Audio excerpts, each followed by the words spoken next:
Vamos falar agora sobre o controle de cupim arborícola.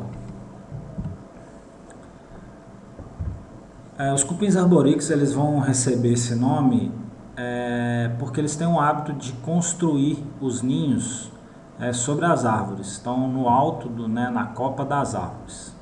Então eles vão ser grandes, esses cupinzeiros, com uma coloração bem escura, pode chegar até próximo ao negro mesmo. Mas além de estar em árvores, eles podem estar também em poste, parede, madeira em geral, e em alguns casos pode estar também assim no solo, não exclusivamente no alto de algum local. Então o cupim arborícola, que é do gênero Nasutitermes, eles também vão ser insetos sociais, vão viver em colônias. Então você tem nas colônias a divisão de trabalho entre operários, soldado, rainha, reprodutores. Você vai ter vários indivíduos de castas e idades diferentes vivendo juntos. Então essas espécies elas vão construir esses ninhos arbóreos que vão comunicar com o solo, e essa comunicação é feita por túneis que vão descer ou pelo tronco, no caso de árvores, e vai comunicar com o ninho e o solo. Então ela vai construir essas galerias extensas e os cupins vão locomover livremente por esse espaço. A identificação desse gênero é bem fácil, através do soldado. Então ele vai ter uma característica que é bem perceptível a olho nu. Então aqui a gente tem uma foto mostrando exatamente o cupim arborícola, que ele tem essa estrutura pontiaguda, que é bem fácil de identificar a olho nu vendo o cupim. Aqui alguns ninhos em árvores, então eles vão fazer os cupinzeiros em cima das árvores, comunicando com o solo. Então os cupins eles vão apresentar essa metamorfose completa, que vai ser basicamente ovo, forma jovem, que são as ninfas, e os adultos. Então na hora do desenvolvimento, essas ninfas vão se desenvolver para operários, soldados, reprodutor, e nessa troca, nesse desenvolvimento aí. Então os reprodutores, quando a colônia já está madura, já tem algum tempo de vida, esses reprodutores eles vão ser responsáveis, claro, pela reprodução e a disseminação de novas colônias em outras áreas. Então esses indivíduos que são sexualmente definidos como macho e fêmea e conhecidos como siriris, as aleluias, são aqueles bichinhos de luz, Então eles vão sair do ninho, vão fazer esse voo, que a gente chama de voo nupcial ou voo de dispersão, com um objetivo de se reproduzir e formar um outro cupinzeiro, uma nova colônia. Então é assim que se dá a dispersão do cupim. Então aqui a gente tem um exemplo das aleluias, da fase reprodutora do cupim. Então por que a gente deve eliminar, controlar essa espécie de cupim? Por causa dos danos e prejuízos que eles vão causar a estruturas de madeira e, claro, em árvores também. Então para que a gente tenha sucesso, a gente tem algumas regras para que a gente consiga ter sucesso no controle. Então é o que? Inspecionar de forma correta, identificando a espécie correta para determinar qual a melhor forma de controle. E aí sim, determinar qual inseticida que você vai utilizar para essa espécie. e, claro, manter sempre essa comunicação com o cliente, informando de todas as observações, de como que é feito o serviço, posterior, garantias, que produto que é utilizado, medidas de segurança, e é sempre importante passar isso para o cliente. Que equipamentos que a gente vai utilizar? Então, é um pulverizador, um trado injetor, que é como se fosse uma ponteira para colocar no pulverizador, para que seja feita a injeção. E um martelete, que pode ser utilizado de 2 kg, de 5, de 2 kg é o mais indicado pela facilidade de manuseio. Sempre lembrando dos cuidados com a saúde, então nunca realizar o local, o tratamento sem as medidas de segurança, verificando sempre se o cliente providenciou, né, para a gente executar o serviço com o máximo de cuidado. Pessoas e animais, principalmente criança, idoso, gestante, pessoa alérgica e com problemas respiratórios, deve ficar afastado do local que está sendo tratado, ou do cômodo que está sendo tratado, se for feito só no cômodo, ou se for feito em todo o ambiente, ficar fora do local no momento da aplicação e posteriormente por 12 horas. Os adultos por 4 horas fora do local. E lembrando sempre de animais mais sensíveis, como aquelas raças pequenas, idosos e filhotes. Então a gente pede sempre para resguardar por fora do local por 24 horas. Então, para iniciar o serviço, sempre executar de forma de acordo com o que está na ordem de serviço, com as medidas de segurança e com a liberação adequada de acordo com as orientações. Para execução, então a gente vai iniciar pela inspeção, verificando o tamanho da trilha, né, que a gente pode identificar a espécie. Uma das formas, né, é verificar o tamanho da trilha, que você pode ter uma ideia da espécie.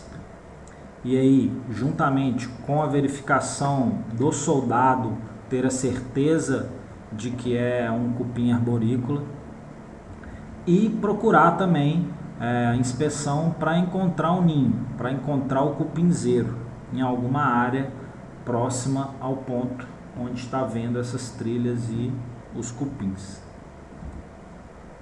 Então aqui você tem algumas trilhas, né, que vão ajudar na identificação. Claro que só pela trilha fica muito difícil você dar a certeza de que é um cupim arborícola. Mas a trilha do cupim arborícola ela é mais grossa, então você pode ter uma ideia de que é um cupim arborícola por essa trilha.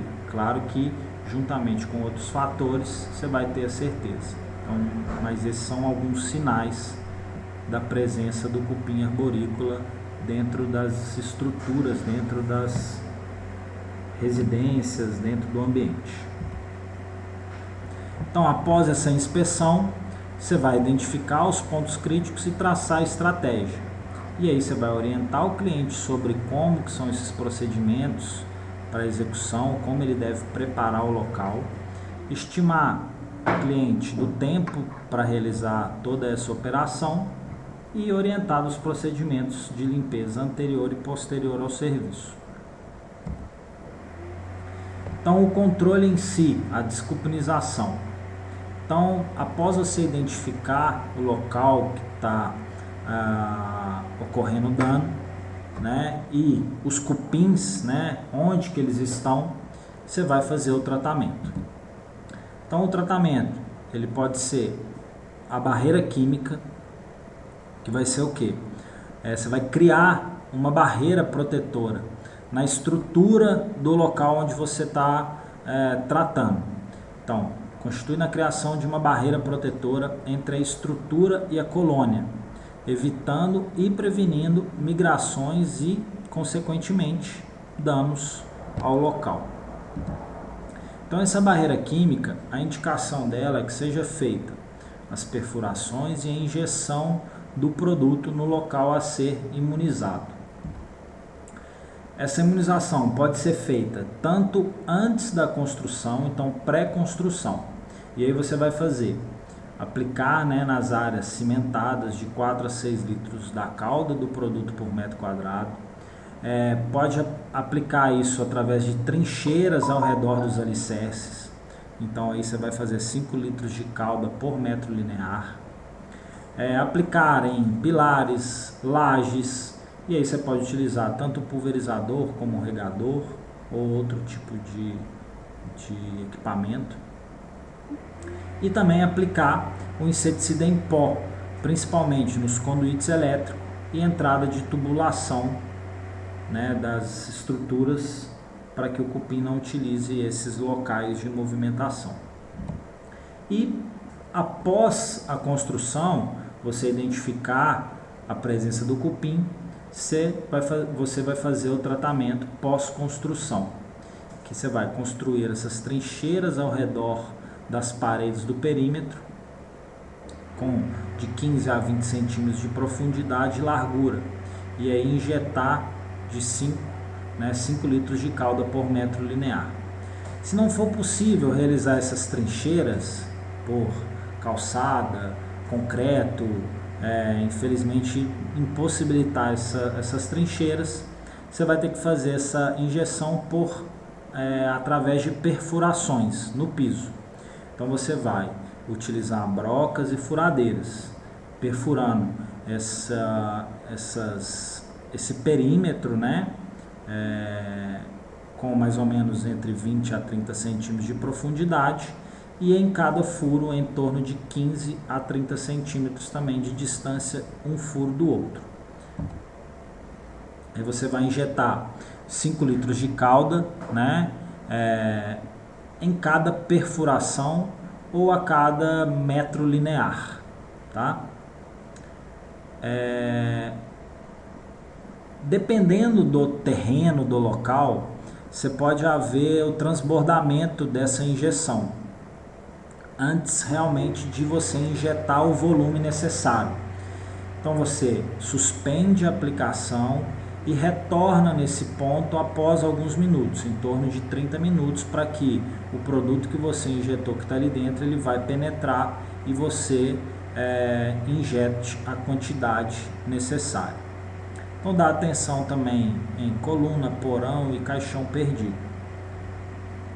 Sempre lembrando que quando você for fazer perfuração ou que seja trincheira também, verificar as informações com o cliente do posicionamento de rede hidráulica e elétrico, para que não cause nenhuma perfuração ou dano no local. Então o tratamento é indicado sempre em alicerces, dutos, varandas, próximos de cano, parede dupla, vãos, tijolo vazado, porão, floreira, em todos esses pontos que você tem vãos, escada, piso interno, então vários locais. E há também a opção de realizar o tratamento que também pode ser localizado.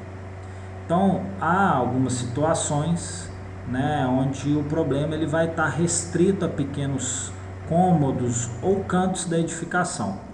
Então nesse local você pode fazer o controle localizado, lembrando sempre que, né, a garantia do local que está sendo feito o tratamento. Então aí você vai fazer no ponto onde está localizado e ao redor, né, desse ponto em questão. Então você vai fazer uma barreira exatamente nesse local. E a técnica é basicamente a mesma, né, só vai modificar a dimensão que você vai fazer essa injeção, essas perfurações. Lembrando também sempre de fazer o polvilhamento em toda a tomada, ponto de energia, caixa elétrica, né, e também dentro de forro, principalmente forro de gesso, que vai ser local atrativo também para os cupins. Após a realização do serviço, sempre informar das não conformidades, informações, algumas, se possível, medidas de prevenção, correção, se houver, e os cuidados que o cliente deve ter, principalmente com o animal e criança, né, pessoas mais sensíveis. Então esse foi o nosso controle de cupins arborícolas.